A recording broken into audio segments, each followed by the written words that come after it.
பங்குனி மாதத்தில் வரும் உத்திர நட்சத்திரம். இது ஒரு சாதாரண நாள் அல்ல. இது இணைவு நிகழும் நாள். மனிதன் இறைவனுடன் இணையும் நாள். ஆன்மா பரமாத்மாவுடன் கலக்கும் நாள். இந்த நாளை நாம் வெளியில் கொண்டாடுகிறோம். ஆனால் அதன் உண்மையான அர்த்தம் நம்முள் நடக்க வேண்டிய ஒன்று. முதலில் இந்த நாளின் ஆன்மீக பின்னணியை புரிந்து கொள்வோம்.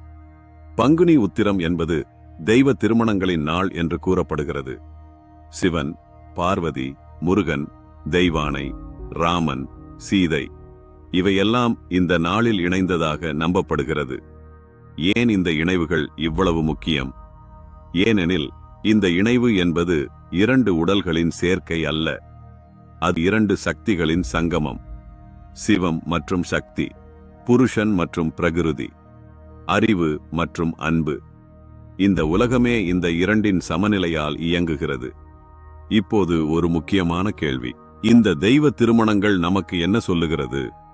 இது நமக்கு ஒரு ஆழமான உண்மையை நினைவுபடுத்துகிறது. நம்முள் இரு பக்கங்கள் இருக்கிறது. ஒரு பக்கம் அறிவு, மற்றொரு பக்கம் உணர்வு.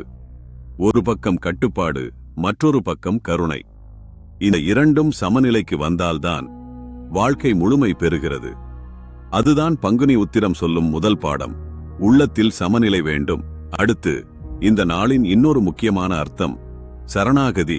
பல புராணங்களில் இந்த நாளில் பக்தர்கள் இறைவனிடம் முழுமையாக சரணடைந்தார்கள் என்று கூறப்படுகிறது. ஆனால் சரணாகதி என்றால் என்ன? அது தோல்வி அல்ல, அது ஓட்டம் அல்ல. அது நான் எல்லாவற்றையும் கட்டுப்படுத்த வேண்டியதில்லை என்ற புரிதல். நாம் வாழ்க்கையில் எல்லாவற்றையும் திட்டமிட முயற்சிக்கிறோம். எல்லாவற்றையும் நம்மால் சரி செய்ய வேண்டும் என்று நினைக்கிறோம். ஆனால் சில நேரங்களில் விட வேண்டும். அதுதான் சரணாகதி. இதை ஒரு எளிய உதாரணத்தில் பார்க்கலாம். ஒரு குழந்தை விளையாடிக்கொண்டே இருக்கும். அதுக்கு எந்த கவலையும் இல்லை. ஆனால் அது தாயை பார்த்த உடனே அதன் மனம் தாயிடம் ஓடிவிடும். அந்த நிமிடம் அது முழுமையாக பாதுகாப்பாக உணர்கிறது. அதுதான் சரணாகதி. பங்குனி உத்திரம் நமக்கு இதையே நினைவுபடுத்துகிறது. நீ ஒருவனாக இல்லை. இப்போது இந்த நாளின் ஆன்மீக சக்தியை புரிந்து கொள்வோம். இந்த நாளில் பிரபஞ்ச சக்திகள் மிகவும் சமநிலையில் இருக்கும் என்று கூறப்படுகிறது. அதனால்தான் இந்த நாள் விரதம், பிரார்த்தனை, தியானத்திற்கு மிகவும் சக்தி வாய்ந்தது.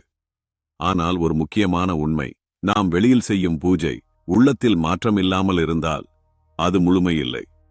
அதனால் இந்த நாளில் நாம் என்ன செய்ய வேண்டும்? முதலில் உள்ளத்தை சுத்தப்படுத்த வேண்டும். கோபம், குற்றம், பழி, ஈகோ இவையெல்லாம் உள்ளத்தில் இருந்தால் அந்த இணைவு நடக்காது. பங்குனி உத்திரம் நமக்கு சொல்கிறது, விடு, சுத்தமாகு, இணை. இரண்டாவது, உறவுகளை சரி செய்ய வேண்டும். இந்த நாள் தெய்வ திருமண நாள் என்றால் அது உறவுகளின் முக்கியத்துவத்தையும் நினைவுபடுத்துகிறது. நாம் எத்தனை உறவுகளை கவனிக்காமல் விட்டிருக்கிறோம்? எத்தனை பேரிடம் பேசாமல் இருக்கிறோம்? ஒரு மெசேஜ் அனுப்பலாம், ஒரு மன்னிப்பு கேட்கலாம், ஒரு நன்றி சொல்லலாம். அதுவே ஆன்மீகம். மூன்றாவது, தியானம். இந்த நாளில் சில நிமிடங்கள் அமைதியாக உட்காருங்கள். உங்கள் மூச்சை கவனியுங்கள். உங்கள் எண்ணங்களை கவனியுங்கள். மெல்ல உங்கள் உள்ளத்தில் ஒரு அமைதி உருவாகும். அந்த அமைதியில்தான் இறைவன் இருக்கிறான். இப்பொழுது ஆழமான உண்மை, நாம் இறைவனை எங்கோ வெளியே தேடிக்கொண்டிருக்கிறோம். ஆனால் பங்குனி உத்திரம் நமக்கு சொல்லுவது என்ன?